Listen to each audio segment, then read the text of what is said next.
Welcome, friends, to a special edition of our Landmark of Prophecy series. And we're very glad that you're joining us. Those of you who may be watching right now live on television or via the internet. We received some emails and Facebook reports of people who are tuning in from around the world. And it's always very humbling and encouraging to know that. I want to welcome also our audience here in Albuquerque. I sort of claim New Mexico as one of my homes because we lived here for a few years, still have family here, and it's a delight to be with you. Glad you've decided to join us this morning and are very thankful that you're here. This morning's presentation is going to be a little unique from the regular Bible studies that we do where we follow a lesson.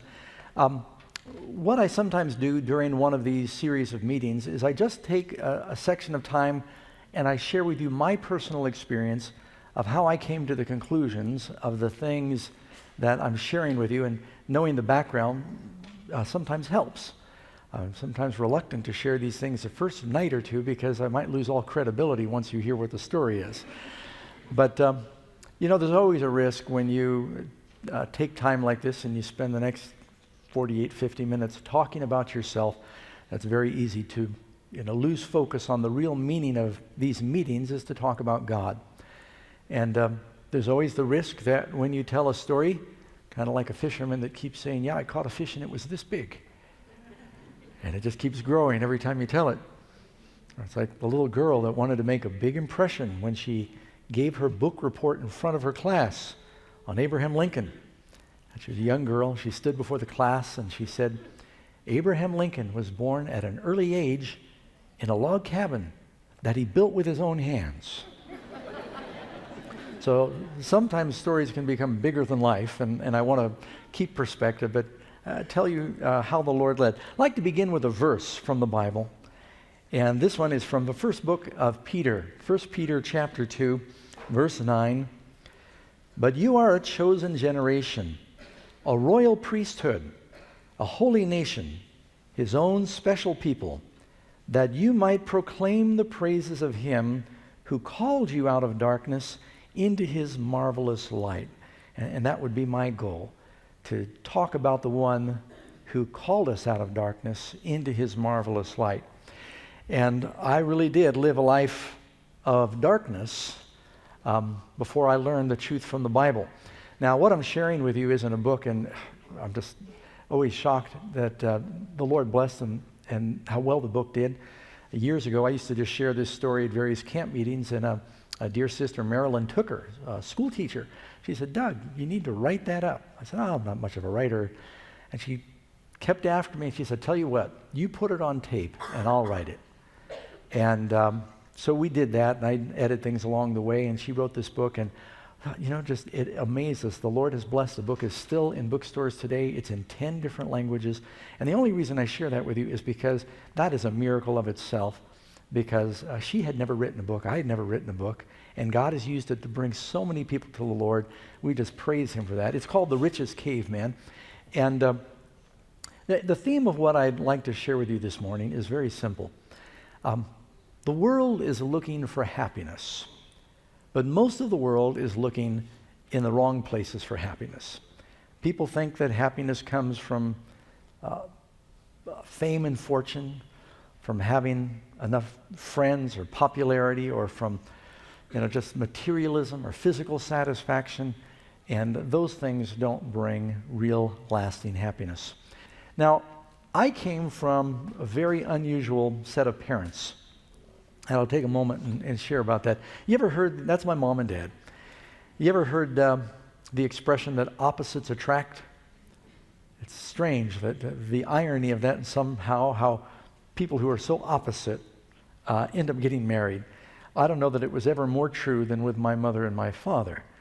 My mother was Jewish. My father came from a Baptist background. My mother was a Democrat. My father was a Republican. My mother was born in New York City, and my father was born in a small Oklahoma town. He was a country boy. I mean, they were about as opposite as you could be. And somehow they met in Southern California. They got married. It was the second marriage for both of them. And As a result, my brother and I ended up coming into the world. Just a little bit about Dad for a moment. He was born very poor in Oklahoma. His father died when he was 7 years old, leaving him with 3 younger brothers. Matter of fact, his mother was pregnant with the youngest when his father died. And that happened during the Depression in Oklahoma. Some of you have heard of a story called Grapes of Wrath, and you've heard about the Dust Bowl.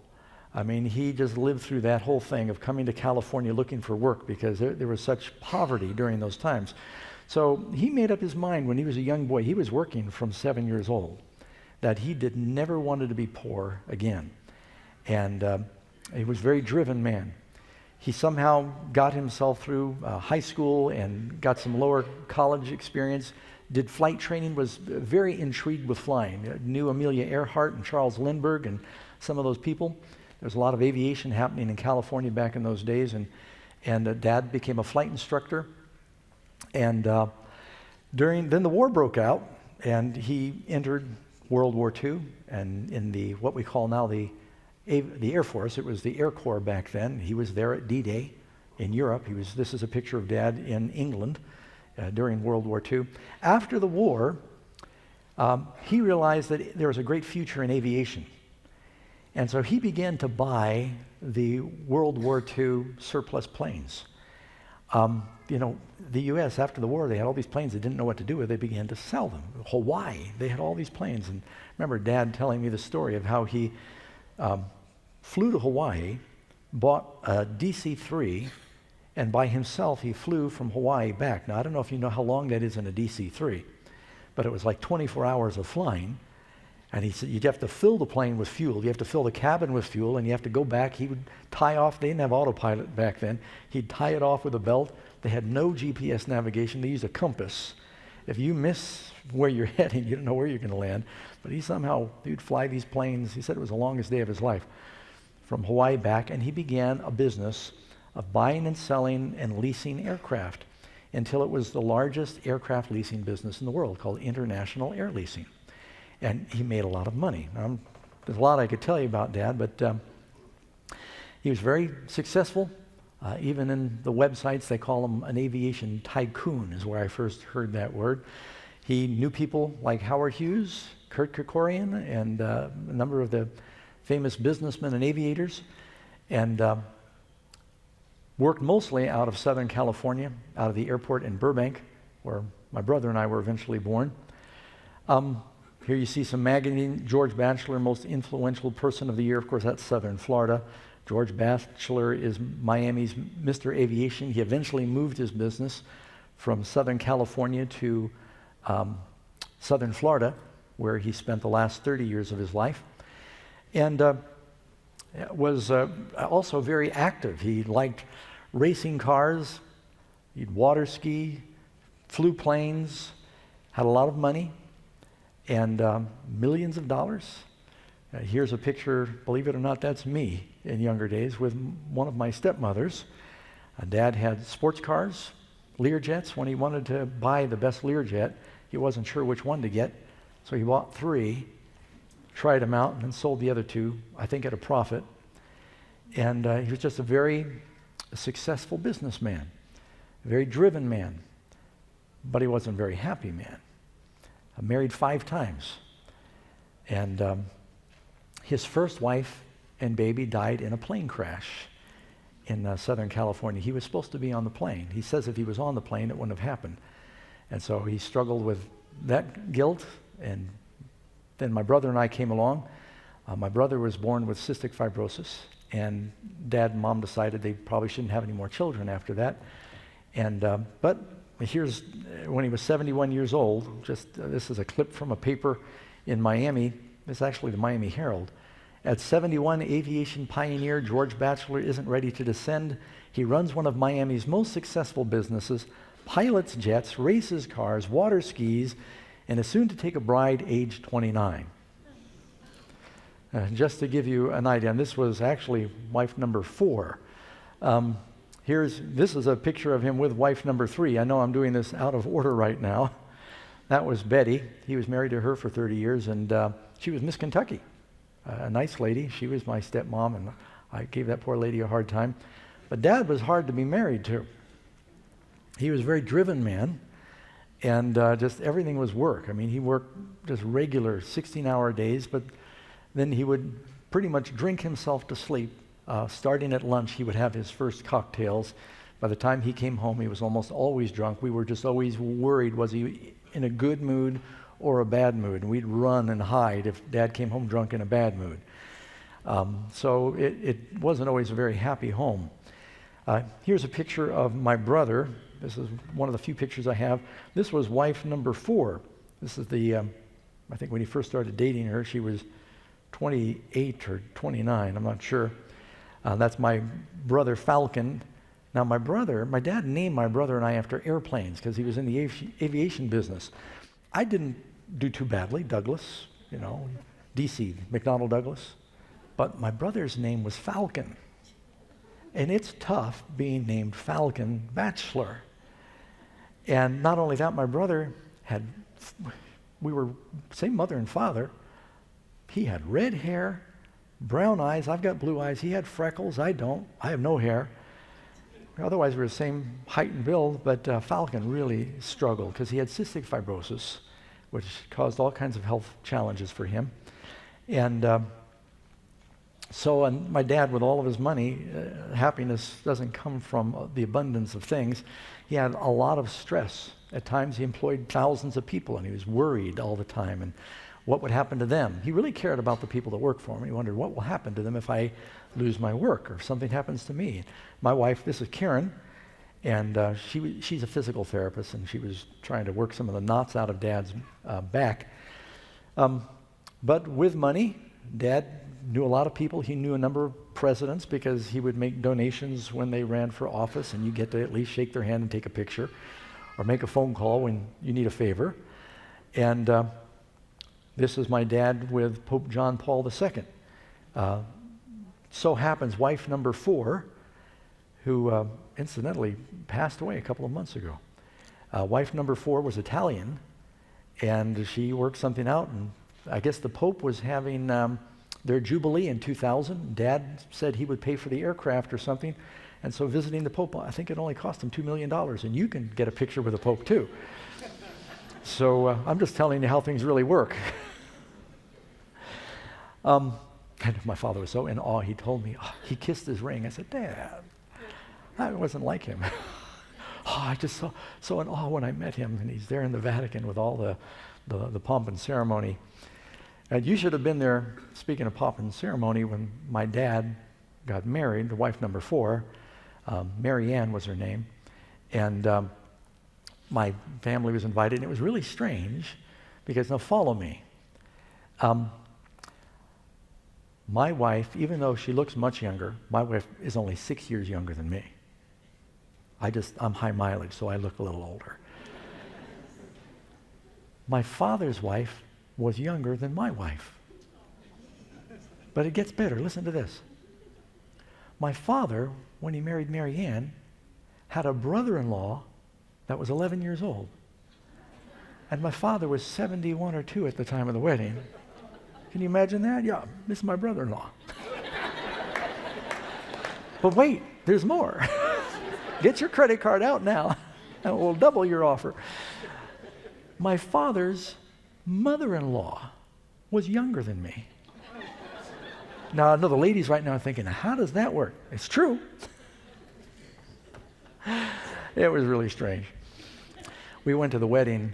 It was in Miami Beach in the John Deering Museum Mansion. It was a very fancy place, and they had all these limousines were pulling in, and army of valet parkers and people going around with their trays of hors d'oeuvres and drinks, and it's just a very elegant, high-class wedding. Helicopters were flying over the news crew out in the bay just outside of the where the wedding was happening. There on the dock, my dad had his boat.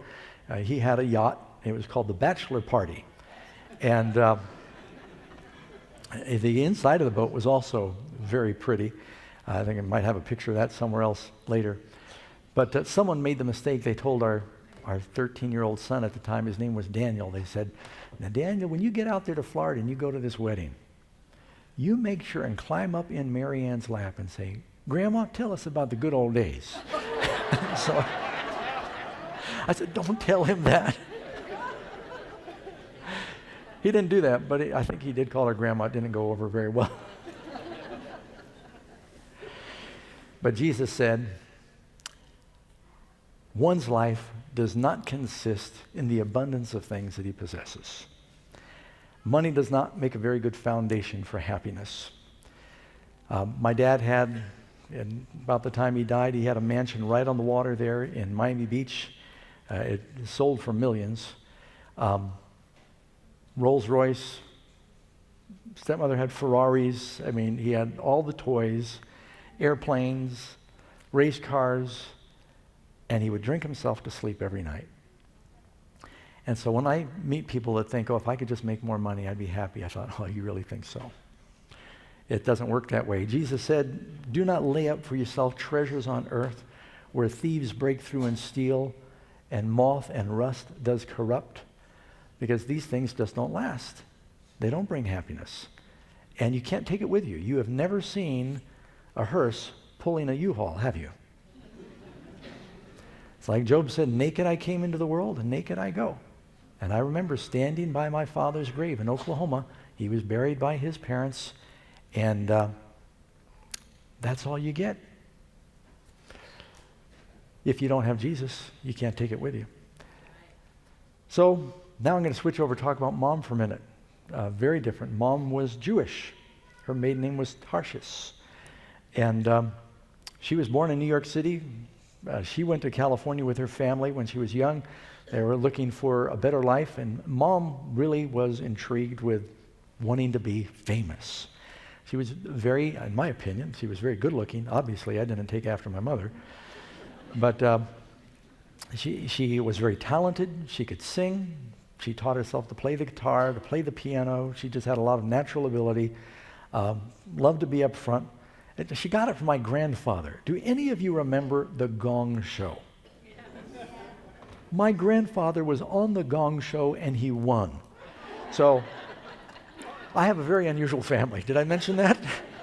As a matter of fact, every member of my family has been on national news for completely different reasons. And so it wasn't uncommon to hear something happened and my family, my brother started a camp for kids with cystic fibrosis, and they did a national news report about that. And anyway, but just an interesting family.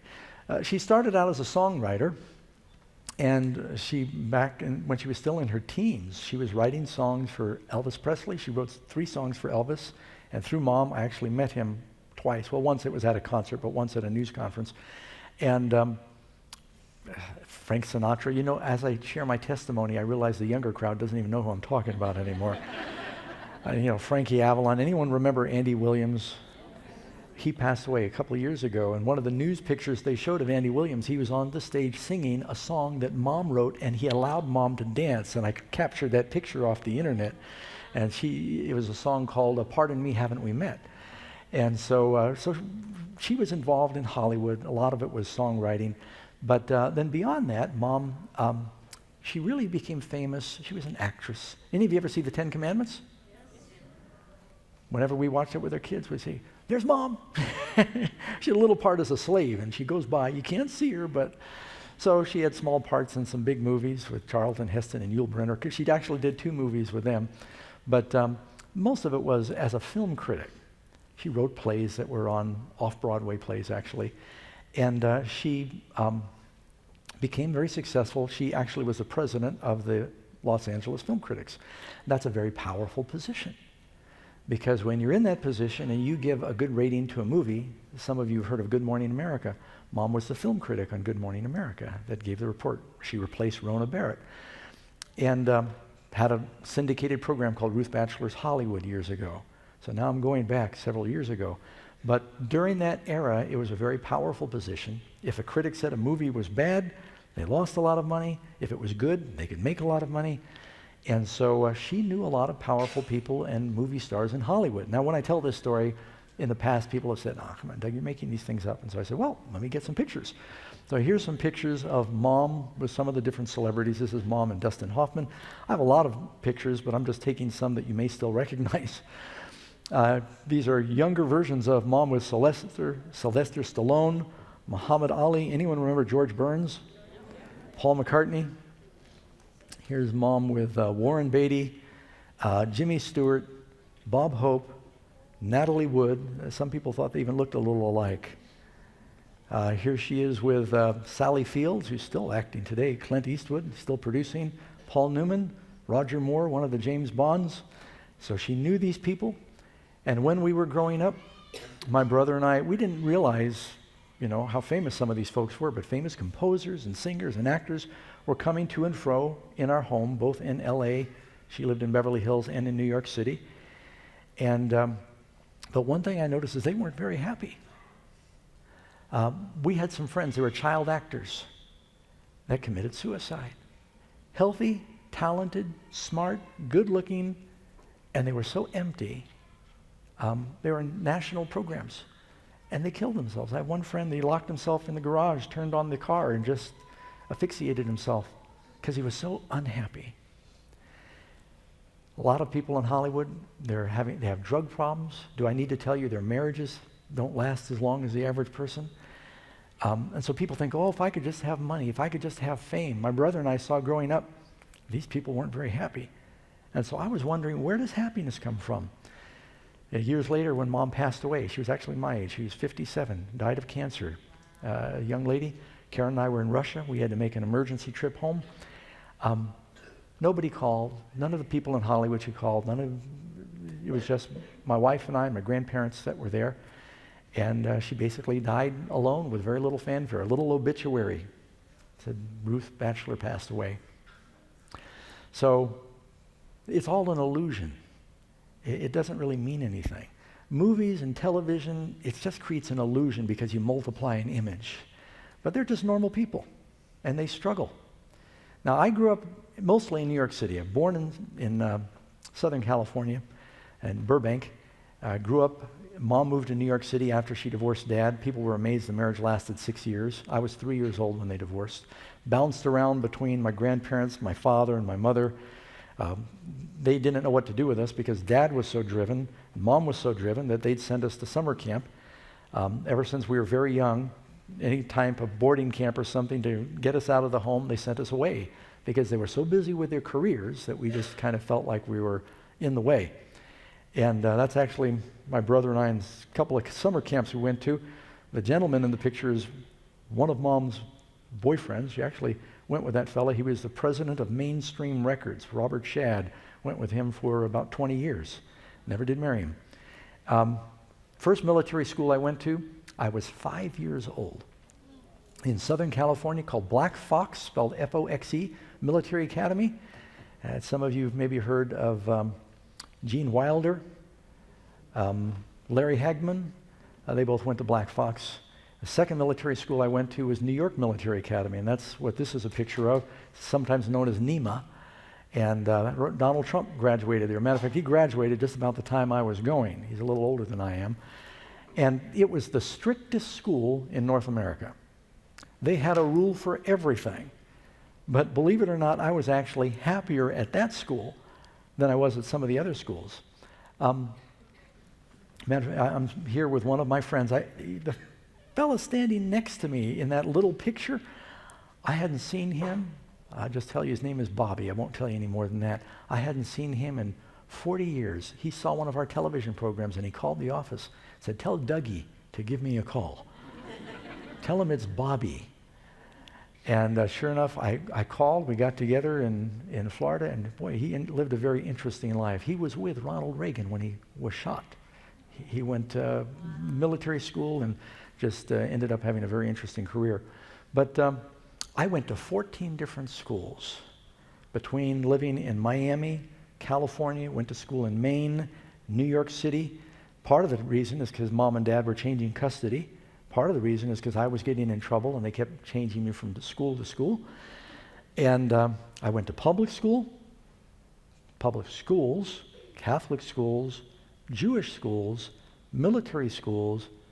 I didn't complete the 9th grade, and I went to 14 different schools, just to give you an idea of how I bounced around and why I'm confused at times. And it didn't help that Mom and Dad they both had problems. Dad had a drinking problem. Mom used drugs. And I remember one day when I was 13 years old that Mom said, well, eventually, Doug, I know that you're going to try these things. I just assume you did it at home. And so she rolled a joint and she smoked pot with me. And it became a more common occurrence Mom was so bold about it, she actually took a picture of it once. Very common occurrence in our home, 2-3 times a week. Mom and I would smoke pot or hashish, eat ice cream. And she said, I just want you to do it at home. Well, it didn't stay at home. And so I started getting into all kinds of trouble. And I kind of bounced around from one thing to another. I ran away from home the first time when I was 13. I was just looking for purpose. I used to think about suicide all the time because many of the public schools we went to, they said there's no God. And when you die, you just turn back into fertilizer. There's no purpose. And I remember distinctly when I was living in New York City, I went to the edge of one of these tall apartment buildings. We lived in a building that was 20 floors up.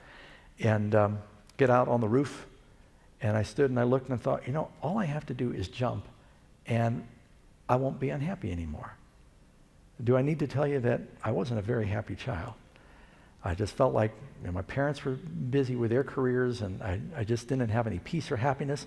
I believe you die and you turn back into dirt. And I thought, I got in trouble in school all the time. Why not get it over with? All I've got to do is jump and I won't be hurting anymore. Sad thing is I started thinking about that at 7 years old. And I remember one of the reasons I didn't jump is I was always afraid, what if I jump and I live through it? I remember hearing about a man in New York City, he jumped 9 stories and lived. And he was all mangled the rest of his life. I thought, oh, man, then it's worse off than before. I remember one time I went into my mother's bedroom and she was gone. My brother now was living with my father in Southern California for his lungs because of his cystic fibrosis. I went to Mom's medicine cabinet and I thought, I knew Mom takes sleeping pills. I'm just going to take some pills and go to sleep. And one reason I was trying to do that, I know this sounds crazy, but I thought, I want to get my parents' attention. And I thought suicide would be a way, I know this is crazy logic, but as a kid, you don't make sense. I thought suicide would be a way to get their attention. So I was in trouble at school. I went into Mom's medicine cabinet and I found a bottle of pills. It said Valium, take one at bedtime. And I filled my hands and I stood there a long time. And I thought, oh, this is it. I can just take this, go to sleep and never wake up, no more problems. Problem was, I think just 12 or 13 years old back then. I wasn't sure Valium was a sleeping pill. It didn't say sleeping pill on the bottle. It said Valium, take one at bedtime. Valium. So what if Valium is some pill for ladies or something like that? Who knows what might happen? I said, I could be really bad off if I take a handful of these. And so I remember I came so close that day to killing myself, but God just kept holding it back. One thing that helped me, I have an insatiable curiosity, and I thought, if I kill myself today, something really interesting is bound to happen tomorrow, and I'll miss it. And so I was able to postpone my suicide one day at a time because of curiosity for years. Years later, I remember when Mom turned 40, she called me up, she said, Doug, I realize that my beauty and talents are fading, and I'm just thinking an end in my life. And I said, Mom, let me tell you how I dealt with that. At this point, I was a Christian. I said, you lose all your options when you commit suicide. You never know, it might get better tomorrow, and you'll never find out if you kill yourself. So just take it one day at a time. And years later, she said, that really helped me. So I began to think, why kill yourself by doing something boring like jumping off a building or taking a handful of pills? I heard a beer commercial, and it said, you only go around once in life. Get all the gusto you can. I wasn't real sure what gusto was, but I thought, well, that sounds good to me. I'm just gonna have as much fun as I can, and I'll kill myself having fun. And so I just began to live a very wild life with abandon. When I was living with Mom, I was already using drugs at home with Mom, and I found out where her stash was, and one time I got stopped by the police on the street. I had a skin diving knife under my bell bottoms. Your bell bottoms back then. And the police brought me to my mom's door. By the way, who lived right upstairs from us was Lloyd Bridges and his boys, Bo Bridges and Jeff Bridges, in our apartment. And I just mentioned that because he was famous for his sea hunt scuba diving. So I used to go scuba diving in Florida. I brought my diving knife to New York, put it on my bell bottom, showing off to my friends. Someone told the police. Police brought me home. They knock on the door. My mom looks through the peephole. She sees the police. She goes and throws all of her drugs down the toilet. She opens up the door, and they said, we just want to bring your son back, and here's his knife. We're not going to take it from him. Make sure he never takes this outside again. Oh, man, I was in so much trouble. Not because the police had arrested me, but because Mom had just flushed maybe thousands of dollars worth of marijuana and hash down the toilet. So that was the way we were living back then. And so I already knew about that side. When I was living with Dad's specialty was alcohol. He lived on a mansion in Southern California with a butler and a maid, and he had a complete bar in the house, stocked better than some city bars. And my friends and I, we would drink. And I was getting into a lot of trouble.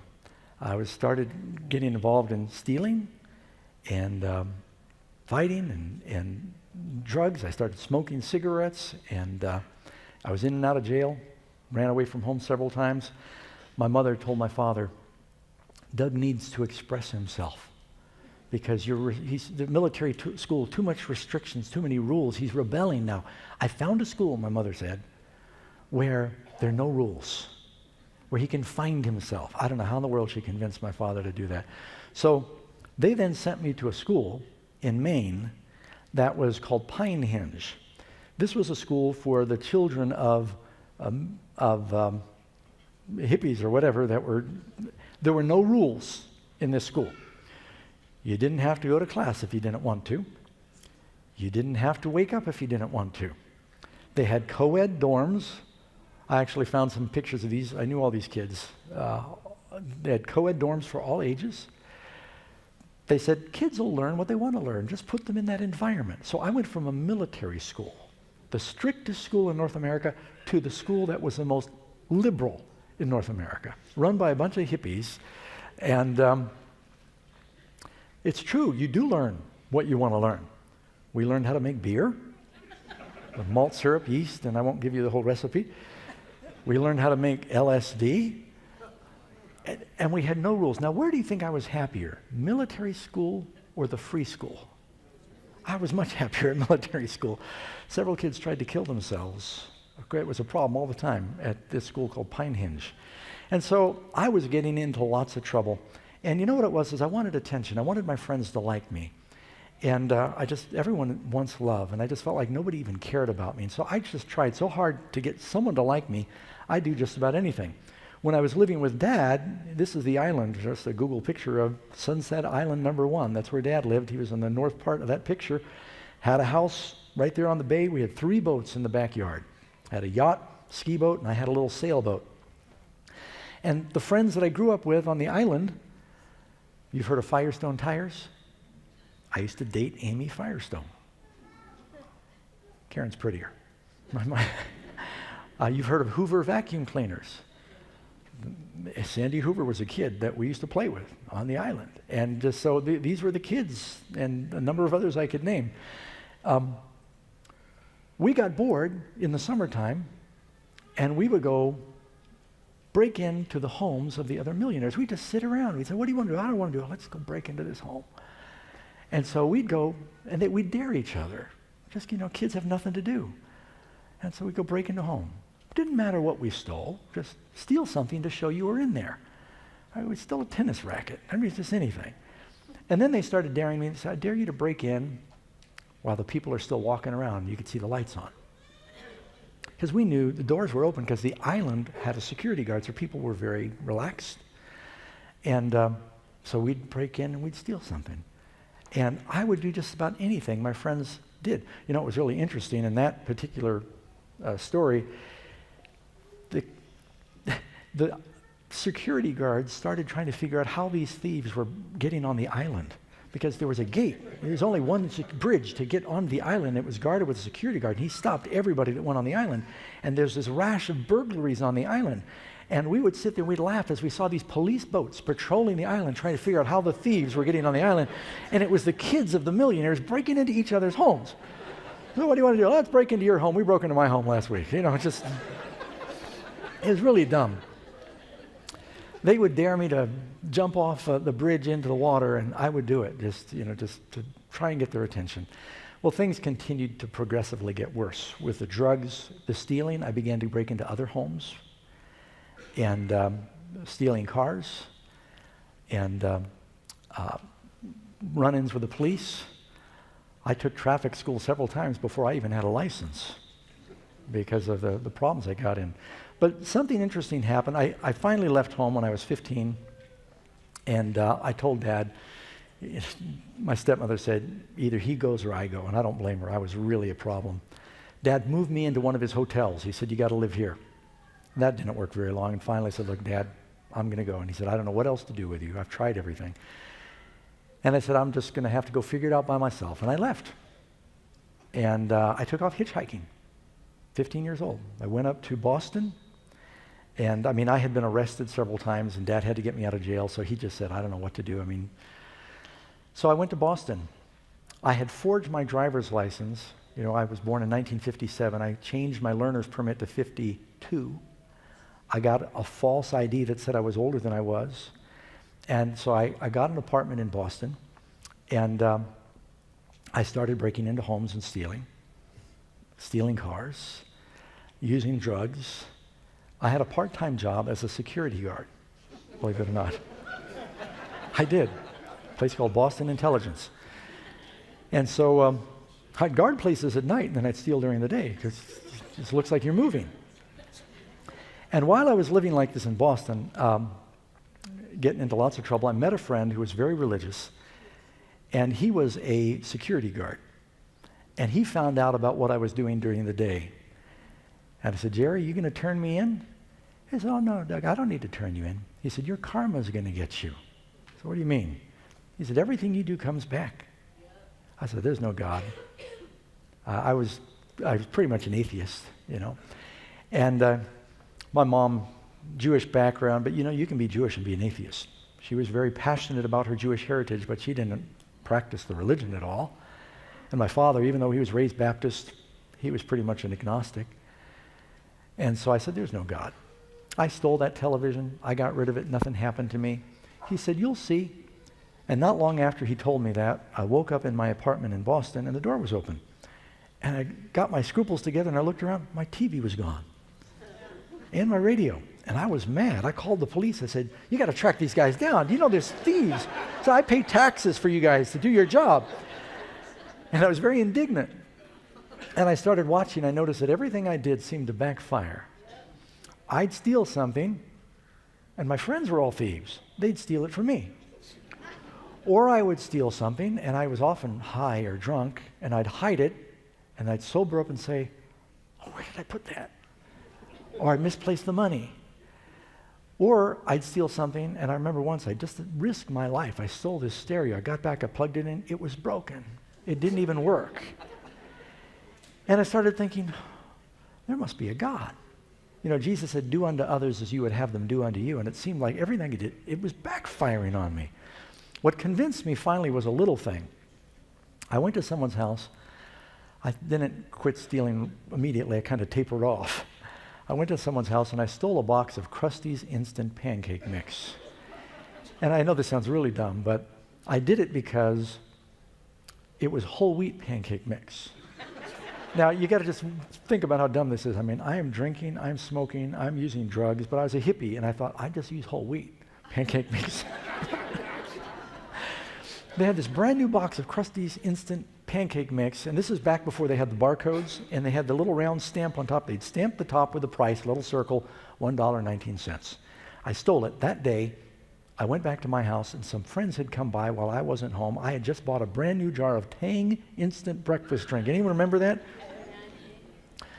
My friends drank the entire jar, and there by the empty jar was the lid, and the lid was stamped $1.19. And I looked at the pancake mix, and I looked at the lid, and I thought, crime doesn't pay. I started thinking, there must be a God. So I began to search. And I thought, well, I need to find out what the purpose is. And so I began to go through all these different religions. I became suddenly very interested in religion. I didn't think about Christianity because I said, oh, they're all hypocrites. You turn on the news and it talked about the Protestants in Ireland blowing up the Catholics and vice versa. And I said, Christians are all hypocrites. I'd turn on the news and the TV and I'd watch these televangelists.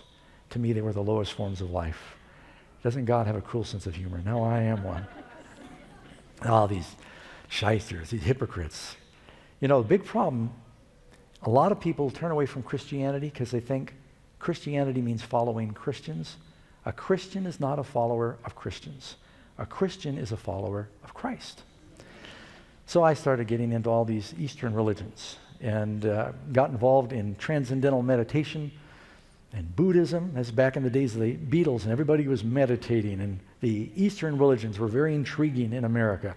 And so I was meditating, and I got into something called the spiritual science of DNA, and I took a little bit of kind of the Jewish heritage and mixed that in, and of course I'd gone to Catholic school, and so I kind of made this big old potluck of all these different religions with myself as my own little pope, trying to put it all together. And I was very spiritual, and I'd quote suddenly from one religion and then from another religion, and while all this is happening, I was so spiritual and so religious, I'm still using drugs and drinking. I'm still a slave to my sins.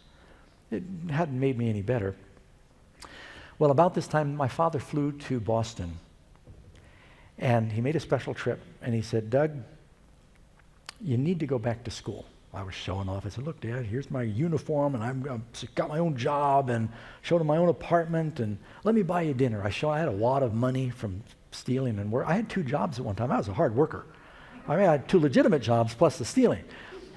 I worked in a rust-proofing factory where we would rust-proof the steel toes in boots. And anyway, and Dad said, you're wasting your life. My brother, Falcon, was sick. He couldn't take over the family business.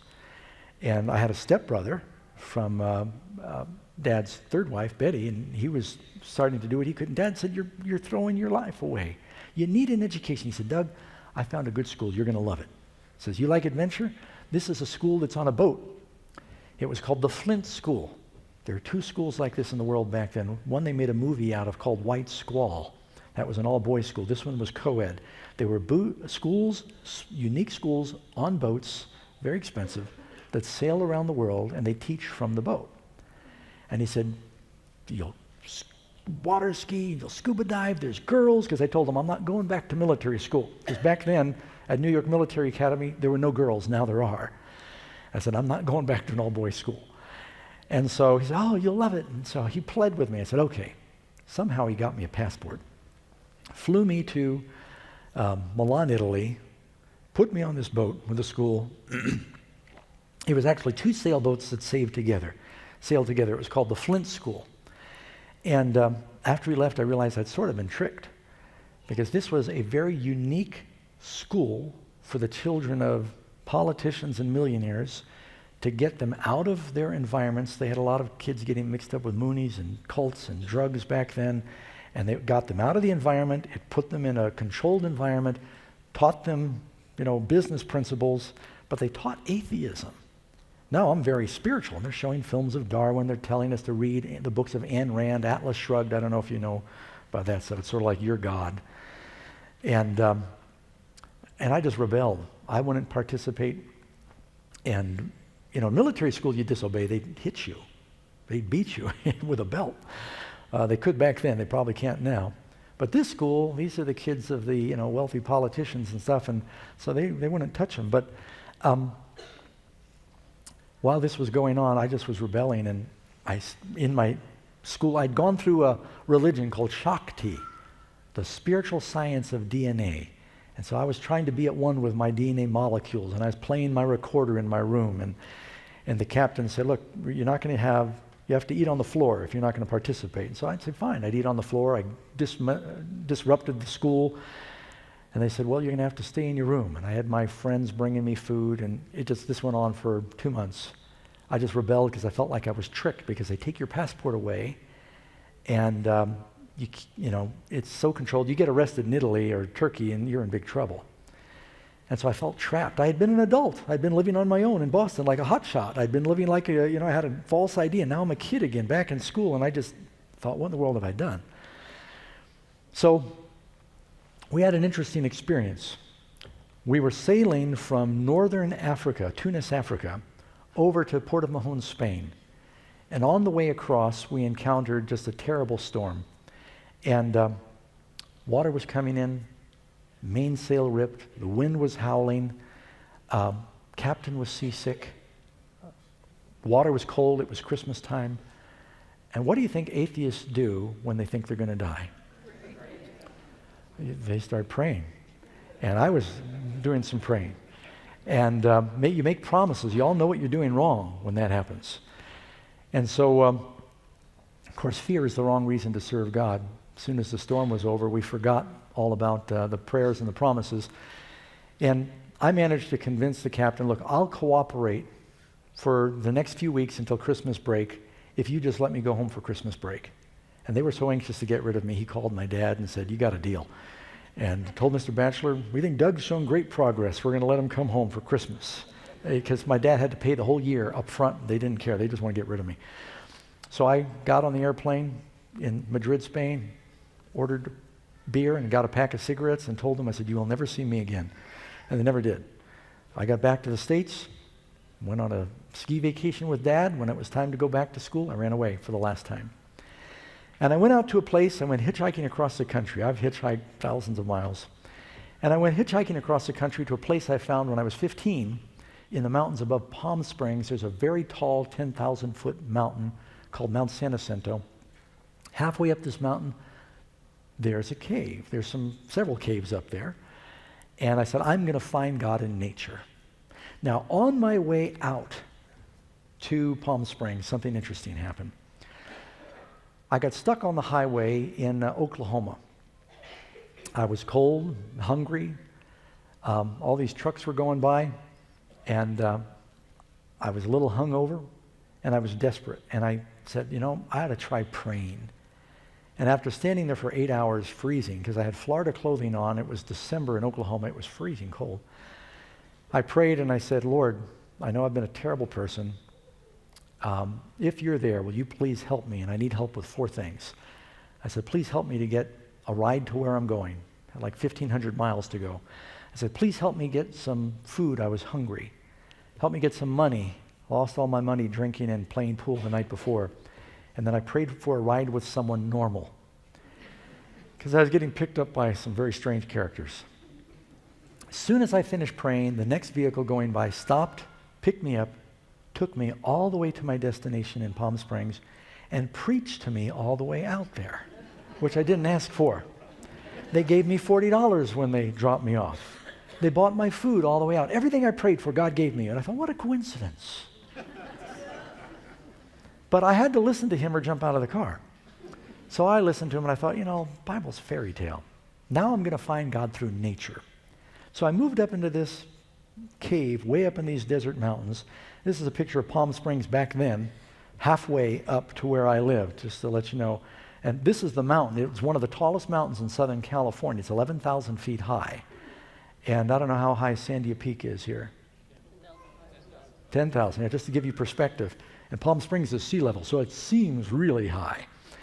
And halfway up, just at the bottom of that hill, in the bottom of the picture, there's a cave right by a creek. And I wanted to find God through nature. So I moved into this cave, and I lived there for about 1.5 years.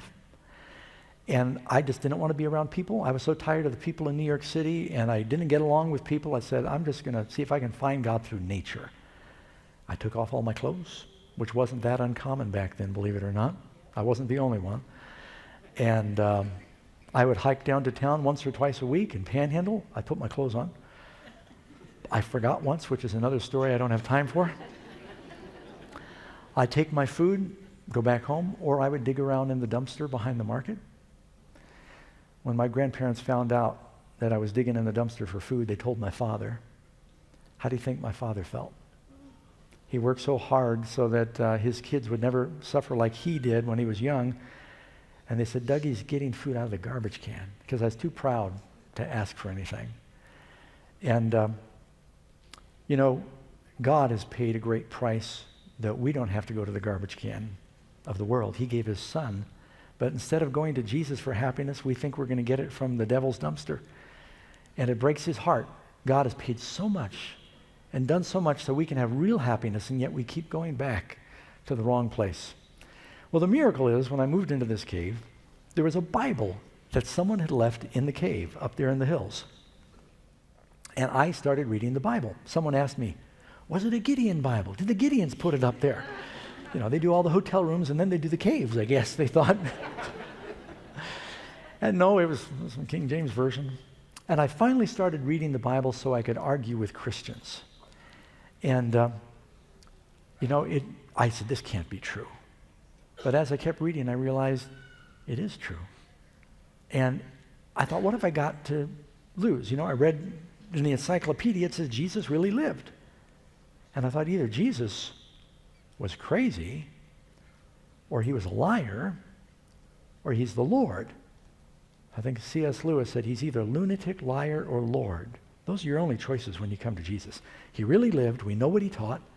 He was either a great deceiver, and I couldn't accept that, or he was insane. I was amazed when I was reading the Bible how often I would read things in the Bible and go, oh, handwriting on the wall. That's where that comes from, the Bible. Turning the other cheek. Oh, Jesus said that.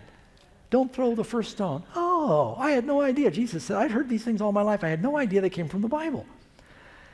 I finally said, he didn't lie. He wasn't crazy. Maybe God did become a man to save us, and that there's a purpose for our lives. So up there in the cave, I finally decided, I've tried everything else. I got on my knees. I said, Lord, I'm a mess. Will you come into my heart and give me some purpose for living? And I was as far away from God as a person can be. I'm running around naked up in the mountains. I'm eating out of garbage cans, using drugs, smoking, lying, stealing. I was a big zero. And I said, Lord, will you give me some purpose for living? And I felt him forgive my sins. He came into my heart, and everything began to change. Not all at once, but things began to happen. One quick story before we run out of time. I was so excited about the gospel and the changes God was making in my life. I said, Lord, I'm willing to tell people, but I'm a hermit. I don't know how that's going to happen. But I feel like you're wanting me to teach and preach others about you, because I was so excited. I said, you're going to have to let me know. Not long after I prayed that prayer, I called my mom in Beverly Hills. She said, Doug, you're never going to believe this, but I had lunch with someone from NBC. They want to fly up to your cave in a helicopter and interview you. Right after I prayed and said, Lord, if you want me to witness for you, you let me know. This is a picture of my mom at my cave. She flew up in a helicopter. They did a national interview. It was all over the country that day. My friends in jail said they saw it 3 times in one day. And so from that time to this, God just opened doors for me to be sharing with other people. He has a plan for your life. This is a picture of, I've been back to the cave several times over the years. This is our son Micah. When he was like 7 years old, he hiked up there with me. So this is the waterfall in the pool right outside my cave. Went back up with the whole crew. That's Karen in the middle with Stephen. And I went back one year, and I actually brought another Bible, and I left it in the cave, just in case, kind of a little sentimental thing that I did. But my immediate family's all passed away. My father, my mother. I was with Mom when she died. I was with my brother when he died. And I remember I was out walking with my brother one day. Falcon went to school. He got a college education. He tried to work for Dad as long as his health would permit. And you can tell I'm the black sheep of the family. This was at my brother's wedding. I kind of had to come out of the cave, and you could tell. And I was walking with my brother one day, and he said, Doug, you're lucky. And I thought, wow. I said, you've got the house in Miami Beach on the water. You've got the boat. You've got the new cars. You've got all the things that the world wants. He said, Doug, you're lucky. He said, I'd give everything I have if I could have your lungs and live a little longer. He said, God isn't fair, my brother said. He said, I'm so smart, but I'm sick. And he said, you're so healthy, but you're stupid.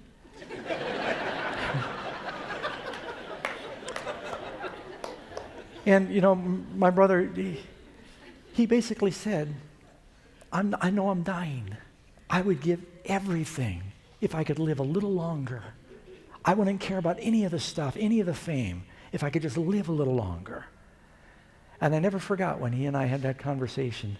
I was at his side holding his hand, prayed with him when he died. And I said, Falcon, do you want me to pray with you? He used to tease me when I prayed.